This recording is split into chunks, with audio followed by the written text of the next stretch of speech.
एतमाद की फ़ज़ा कायम है। हुकूमत और अपोजिशन दोनों ही बड़ी पुरएतमाद है। पीडीएम को यकीन है कि वो हुकूमत की छुट्टी करा देंगे, जबकि दूसरी तरफ हुकूमत तो ऐसे जाहिर कर रही है जैसे उनके कान पर जूं ही नहीं रेंगती।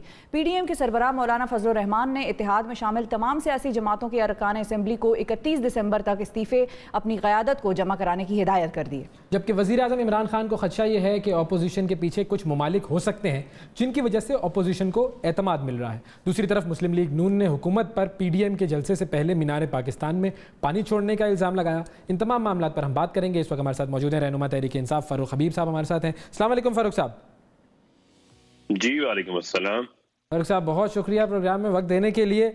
अब देख लीजिए एतमाद तो नज़र आ रहा है इन लोगों का, क्योंकि उन्होंने अपने इस्तीफ़े के बारे में कह दिया है कि अपने पार्टी लीडर्स को जमा करा दिए जाएं। कौमी असम्बली के भी इस्तीफ़े होंगे, सूबाई असम्बली के भी इस्तीफ़े होंगी। तो ये जो आप बात कर रहे थे आप लोगों की तरफ से कि नहीं दे सकते ये इस्तीफ़े, ये बात आप लोगों की गलत साबित हो गई। देखें, बात गलत साबित नहीं हुई। इन्होंने कहा था कि 8 दिसंबर को आर या पार होगा। मुझे आप ये बताएं कि ये कह रहे हैं कि 31 दिसंबर को इस्तीफे पार्टी क़यादत को जमा करवाएंगे। अब मुझे ये बताएं कि इनको भी पता है, अच्छी तरह पता है कि इस्तीफे पार्टी की आदत को जमा नहीं करवाए जाते। इस्तीफे जो है वो स्पीकर कौमी असम्बली और सूबाई असम्बलियों के स्पीकर को जमा करवाए जाते हैं। लेकिन वो टेक्निकली इसी तरह होगा ना कि वो सारे पार्टी लीडर के पास आ जाएंगे, फिर पार्टी लीडर से वो स्पीकर के पास चले जाएंगे। आप लोगों ने ऐसे ही किया था। वो तो आप सोच रहे हैं ना, वो तो आप सोच रहे हैं, क्योंकि इस्तीफा जो है अगर आप देखें कि बहुत सारे इस्तीफे जो है वो पार्टी लीडर के नाम लिखे जा रहे हैं, जबकि कौमी असम्बली का इस्तीफा जो है वो स्पीकर कौमी असम्बली के नाम लिखा जाता है। अगर आप चेक करें बिल्कुल दूसरी बात ये है, मैं थोड़ा आपको इनका माजी भी याद दिलाना चाहता हूं, क्योंकि ये यू टर्न नहीं है, ये राउंड अबाउट है, ये घूमते रहते हैं। 2007 में आपको याद होगा कि पीएमएलएन और पीपल्स पार्टी दोनों ने कहा था कि हम इंतखाबात का हिस्सा नहीं बनेंगे जब तक अदलिया बहाली में चीफ जस्टिस को बहाल ना किया जाए। उसके बाद आप देखें कि पीएमएलएन ने 2 बार बाइकआउट किया, 2 बार ऐलान करके इलेक्शन के अंदर चले गए। पीपल्स पार्टी भी इलेक्शन के अंदर चले गई, जबकि बाकी जमातें जो इनकी इत्तेहादी थी वो बाहर रह गई। अब भी यही होना है कि इन्होंने पिछले लॉन्ग मार्च की तरह फजल रहमान को कंटेनर पे चढ़ा देना है, पीछे से सीढ़ी इन्होंने खींच लेनी है। इनका मतलब ये है, जो ये कहते हैं वो ये करते नहीं है। लेकिन अगर सीढ़ी खींचेंगे तो नुकसान तो दिखाने के इनको होगा ना। कौन सी वाली पार्टी खींचेंगे ना, आप देखें ये खुद ही खींचेंगे, इन्हीं में से निकलेंगे ना। आपको मैं थोड़ा और याद दिलाता चलूं कि 60 लोगों ने खड़े होकर कहा कि चेयरमैन सेनेट के ऊपर हम अदम एतमाद करते हैं। जब वोटिंग की बारी आई तो कहाँ गए थे इनके बाकी मेंबरान? फेटक के बिल में कहाँ गए थे इनके मेंबरान? वही लोग आपको फिर नजर आएंगे। ये 31 दिसंबर के तक आपको कोई इस्तीफों की बड़ी तादाद आपको नजर नहीं आएगी। दूसरी बात ये क्या मजाक है? 1.5 लाख का वोटर का हल्का, एक एमपीए का 4.5 लाख का वोटर का हल्का एमएनए का है। हम आम लोगों को वोट दे के भेजती है कि आप हमारी तर्जमानी करें। ये अपने लीडरान की चोरी बचाने के लिए इस्तीफे देंगे, उनके खिलाफ जो एहतसाब का अमल है उसको रुकवाने के लिए इस्तीफे देना चाहते हैं, एनआरओ के लिए इस्तीफे देना चाहते हैं। मैं ये समझता हूँ कि अवाम भी इनसे ये सवाल पूछ रही है और मीडिया को भी ये जो है वो सवाल इनसे पूछना चाहिए कि इनका एजेंडा क्या है। तो वो तो ये कहते हैं ना, एजेंडा तो यही है कि भाई हमें मुल्क की बेहतरी के लिए काम करना है। आप लोग सही काम कर नहीं रहे, एजेंडा वो तो ये कहते हैं, आप लोग कहते हैं एनआरओ चाहिए। तो ये तो 2 अलग अलग बातें हैं, इस पर तो कभी यकजा नहीं हो सकेंगे, कोई कॉमन बात नहीं निकलेगी इसमें।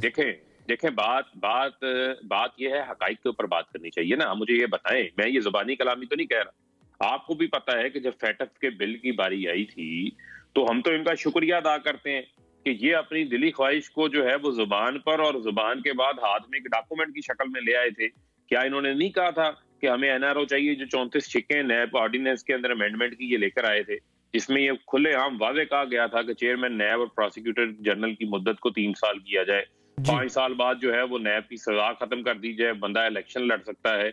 1999 से पिछले केसेस नहीं खोले जा सकते, 1 अरब से निचले मिसाल के तौर पर 3 साल अगर मुद्दत कर दी जाए तो उससे एहतसाब का प्रोसेस कैसे रुकता है? दूसरा आ जाएगा चेयरमैन। वो तो एक मिनट शिफा, वो तो पर्सन स्पेसिफिक हुआ ना।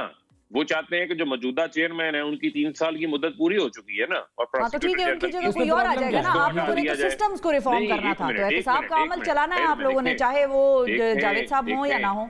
और अदालतों में भी ऐसा ही होता है कि आपको अगर लगता है कि जज जो है वो बायस्ड है तो आप एप्लीकेशन देते हैं, जज बदल जाता है, बेंच बदल जाता है। देखें अदालत, मेरी 1 मिनट बात सुनिए। चेयरमैन नैब और एक जज का बड़ा फर्क है। वो चेयरमैन नैब है, एक इदारे को चला रहे, वो एहतसाब अदालत के जज नहीं है। एहतसाब अदालत का तो निज़ाम अलग है।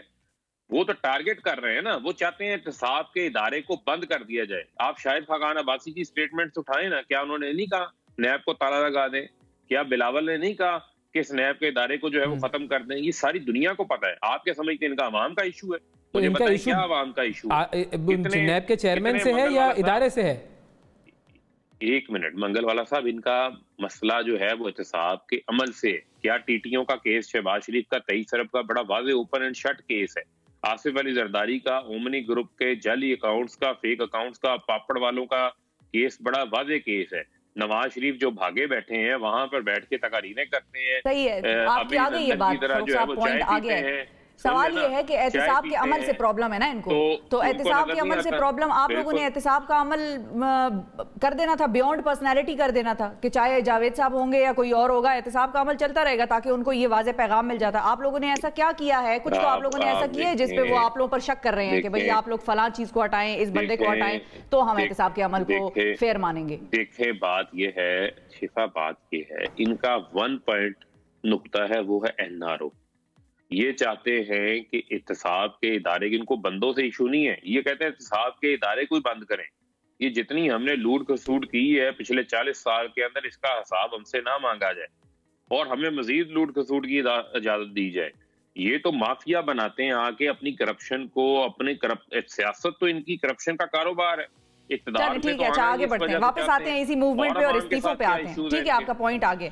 अब इस्तीफे अगर मिसाल के तौर पे ये दे देते हैं, मतलब एक हाइपोथेटिकल सिनेरियो के तौर पर हम मान लेते हैं कि इन्होंने, इन सब ने, तमाम अरकान ने इस्तीफे दे दिए हैं, तो अब जब आप लोग ज़िमनी इंतखाबात के बारे में इतने कॉन्फिडेंट हैं और आप कहते हैं हम करा देंगे, हमें क्या फ़र्क पड़ता है, हमारे लोग आ जाएंगे, तो अगर इन केस आप लोगों के लोग ना आए उन इंतखाबात में, कोई और मतलब पीपल्स पार्टी के आ जाएं, PMLN के आ जाएं, क्योंकि कल हमारे प्रोग्राम पे मुस्तफ़ा कमाल साहब थे, उन्होंने कहा कि आप लोगों की पोजीशन पंजाब में बड़ी वीक है, इसलिए आप लोग लोकल बॉडीज़ के भी इंतखाबात नहीं कराते, उनके भी लोगों को घर भेजा है आप लोगों ने। तो अगर इन केस इन इंतखाबात में उनके लोग आ जाते हैं अपोजिशन के, तो फिर तो आप लोगों को प्रॉब्लम हो जाएगी, कॉन्फिडेंस लूज कर जाएंगे आप लोग। देखें बात ये बड़ी सादा सी बात है। अगर इन्होंने इंतखाबात में हिस्सा लेना है, ज़िमनी इंतखाबात में हिस्सा लेना है, तो फिर इस्तीफे क्यों दे रहे हैं? ये डबल एक्सरसाइज क्यों कर रहे हैं? दूसरी बात ये है कि आईनी तौर के ऊपर हुकूमत के लिए कोई रुकावट नहीं है, हमारे पास हमारे नंबर्स पूरे हैं। इनके जो अगर इस्तीफे आते हैं तो इस्तीफों के बाद ज़िमनी इंतखाबात हो जाएंगे, ये भी पाकिस्तान का आइन कहता है।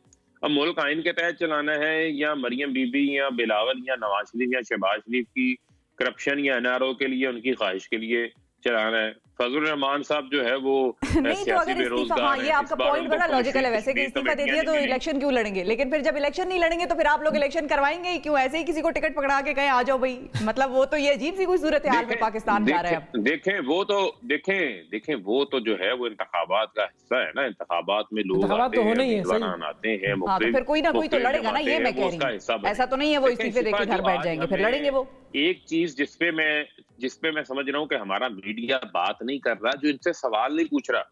सवाल पूछने का ये है कि पहले आप पूरे मुल्क से कोरोना इकट्ठा करेंगे, लाहौर के अंदर लेकर आएंगे, वहां पर वो 4, 5, 6 घंटे जो है वो कोरोना मीनार पाकिस्तान के मैदान के अंदर एक दूसरे से मिला। कोरोना पूरे पाकिस्तान के अंदर आप एक्सपोर्ट करेंगे, पाकिस्तान के हेल्थ के निजाम पर बोझ डालेंगे, अस्पतालों पे डालेंगे, ऑक्सीजन बेड्स के ऊपर डालेंगे, पैरामेडिक्स के ऊपर, डॉक्टरों की जान को खतरे में डालेंगे। ये क्या काम कर रहे हैं? पूरी दुनिया जो है वो लॉकडाउन के अंदर है। पाकिस्तान की अगर मैशियत चल रही है, पाकिस्तान की अगर एक्सपोर्ट्स बढ़ रही हैं, पाकिस्तान के अंदर महंगाई के अंदर कमी आ रही है, पाकिस्तान के अंदर इंडस्ट्रियलाइजेशन हो रही है, कोरोना के बावजूद पूरी दुनिया की GDP नीचे गई है, पाकिस्तान के अंदर सबसे कम उसका असर पड़ा है। लेकिन इस वक्त भी साउथ एशिया के ममालिक में डबल है इन्फ्लेशन रेट पाकिस्तान में, ये भूल नहीं सकते हम। देखें बात ये है कि पाकिस्तान के अंदर, मुझे आप बताएं, जब आप कहते हैं कि इन्फ्लेशन रेट डबल है, तो मुझे आप बताएं कि 100 रुपए से चीनी भी तो 80 रुपए पे आ गई है। पाकिस्तान में कभी कीमतें बढ़ी, कभी कम हुई, ये हमने माफिया को हाथ डाला है। कम हुई वैसे, ये तो ऑनेस्ट है। 2017 में टमाटर 300 रुपए किलो थे, कम भी हो गए थे फिर बाद में। उसके बाद आप देखें अवैध साहब, मैं फैसलाबाद में बैठा हूँ भाई, मेरे यहाँ पर टेक्सटाइल का कब्रिस्तान बनाकर गई थी नून लीग। पावर लूम्स जो है वो लोहे के भाव लोगों ने तोड़ तोड़ के कबाड़ के भाव बेच रहे थे। आज आप दोनों को मैं ये दावत देता हूँ, आप लाजमी आए फैसलाबाद। आप फैसलाबाद की जिस इंडस्ट्री में जाएंगे वहां पर एक्सपेंशन हो रही है, नई मशीनरी लग गई है। तो आप लोगों को इसीलिए कॉन्फिडेंस है कि आप चाहे ज़िमनी इंतखाबात हो, कोई मसला नहीं है, सब अच्छा है, आप लोग ही जीतेंगे। साहब हमने 2.5 साल में, 1 मिनट मुझे बता लेने दे, 2.5 साल में हम इकॉनमी को दुरुस्त सिमत में लेकर आए हैं। ना सिर्फ टेक्सटाइल की एक्सपोर्ट्स में इजाफा हुआ, बल्कि चावल की, हमारी फार्मास्यूटिकल की, हमारी जो है वो हर एक्सपोर्ट के अंदर, इवन हमारी IT एक्सपोर्ट के अंदर इजाफा हुआ, फॉरेन रेमिटेंसेस के अंदर इजाफा हुआ, टैक्स कलेक्शन टारगेट से ज्यादा है हमारी, और माशी इशारिये क्या होते हैं, करंट अकाउंट सरप्लस हो गया हमारा। हम इन तमाम चीजों पर काबू पाए, हुकूमत ने अपने खराजात के ऊपर काबू पाया। वज़ीर आज़म का कोई माइक्रो की बात करते हैं, अयाशियां नहीं हो रही, इसका शिफा, इसका ट्रिकल डाउन इफेक्ट अवाम पर आएगा। और मैं आपको बात बताता चलूं, जब पीपल्स पार्टी नून लीग की हुकूमत थी तो क्या उस वक्त अवाम खुश थे? क्या उस वक्त महंगाई नहीं थी? पीपल्स पार्टी ने कोई लॉन्ग मार्च किया नून लीग के खिलाफ 5 साल? लेकिन अवाम तो चले किसी वक्त भी खुश नहीं कर सकती है नंबर्स के हवाले से, पीपल्स पार्टी नंबर्स की बात नहीं कर सकती। आप लोग खुश हैं अपनी परफॉर्मेंस से? बिल्कुल, मतलब दिल पे हाथ रख के बताएं, आप लोग खुश हैं अपनी परफॉर्मेंस से? मैं अवैस आपको ये बताऊं, जितने गंभीर मसाइल हैं, मुझे आप ये बताएं, जहां जहां माफियाज थे, IPPs का माफिया कौन बना के गया? नवाज शरीफ बना के गया। महंगी बिजली का मायदा ये करके गए, उनको नकेल किसने डाली? इमरान खान ने डाली। कोई डैम नहीं बना, आज भाषा डैम के ऊपर तख्ती नहीं लगी, आज काम हो रहा है। आज मोमन डैम के ऊपर काम हो रहा है। 12,000 मेगावाट बिजली जो है वो आपकी पन बिजली सिस्टम में आएगी। बिजली और सस्ती करेंगे आवाम के लिए हम। आज देखें, यूनिवर्सल सेहत इंसाफ कार्ड दिया जा रहा है खैबर पख्तूनख्वा में, सबके लिए शुरू हो गया, हर फर्द के लिए। पंजाब के अंदर भी जो है वो इस साल हर खानदान को जो है वो कार्ड मिल जाएगा। लोगों के सेहत के मसाइल भी हल होंगे, नए हॉस्पिटल्स बनने जा रहे हैं। तो इसीलिए कॉन्फिडेंट है ना आप लोग? ये कह रहे हैं आपकी परफॉर्मेंस आपकी अच्छी है, अल्हम्दुलिल्लाह। अपनी इंतखाबात हो भी जाए तो भी आप लोग जीतेंगे। बिल्कुल बिल्कुल, 5 साल में हम डिलीवर करके जाएंगे। देखें पाकिस्तान, तो फिर ये जलसों को रोकने के लिए टैक्टिक्स क्यों आप लोग इस्तेमाल कर रहे हैं? देखें, जो जलसों को रोकने के लिए क्यों इस्तेमाल कर रहे हैं टैक्टिक्स? आखिरी चीज ये बता दें, क्योंकि आप लोगों की तरफ से ये आ रहा है कि जी अब उस जलसे में दहशतगर्दी का खतरा भी है, उन्हीं के लोगों के ऊपर आप लोग मुकदमे भी बना रहे हैं, गिरफ्तारियां भी हो रही हैं। अगर आप लोग इतने कॉन्फिडेंट हैं तो करने दें फिर।